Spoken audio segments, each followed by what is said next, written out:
দর্শক আসসালামু আলাইকুম। দর্শক আপনাদের প্রীতি শুভেচ্ছা জানিয়ে শুরু করছে আমাদের আজকের প্রতিবেদন। তো দর্শক দেখতেই পাচ্ছেন আমাদের সামনে এক আপু দাঁড়িয়ে আছে, আমরা তার গল্পটা শুনবো, জানবো আপু কেন আমাদের ইউটিউবের মাঝে আসলেন, তিনি কি বলতে চান। আপু আসসালামু আলাইকুম, ওয়ালাইকুম আসসালাম।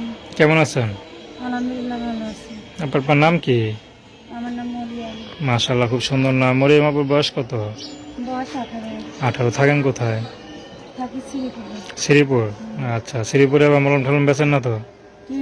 মলম ঠলম বেচেন না তো? কিসের মলম?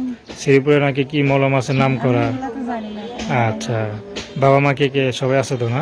না, বাবা মা কেউ নাই, শুধু নানি আছে আর আমি আমার বাচ্চা। আচ্ছা আচ্ছা, বাচ্চা আছে, বিবাহিত আপনি না? আচ্ছা, তো বিয়ে বিয়ে করছেন, বাচ্চা আছে, আবার ইউটিউব আসছেন, স্বামী দেখে তালাক দিয়ে দিব না? স্বামী আমাকে তালাক দিয়ে দিয়ে আরো 3টা বিয়ে করছে ভাই। আচ্ছা আচ্ছা, আরও 3টা বিয়ে করছে। তার মানে কি স্বামী কি খালি কাজে বিয়ে করা জায়গা জায়গা নাকি? হ্যাঁ, বিয়ে করে বড় লোক মেয়েদের দেখা দেখা বিয়ে করে। আচ্ছা, আপনার কি বড় লোকের মেয়ে? আমি গরিব মেয়ে বলে আমি প্রথম বলছিলাম, তারপর সব বিয়ে করছে বড় লোক দেখা, সুন্দর দেখা। আচ্ছা আমি আচ্ছা বলো তো সুন্দর না। আচ্ছা, তো এখন স্বামী নাই, যে স্বামী জায়গা জায়গা বিয়ে করে, স্বামীর নামে কোনো মামলা টামলা করেন নাই? মামলা করার সামর্থ্য আছে ভাই, ঠিক মতন তো খাইতেই পারি না। যতক্ষণে কাপড়ের কাজ করি, হাতের কাজ, ততক্ষণে মনে করার সংসার ছিল। আচ্ছা, তো এখন ইউটিউবে কি জন্য আসলেন?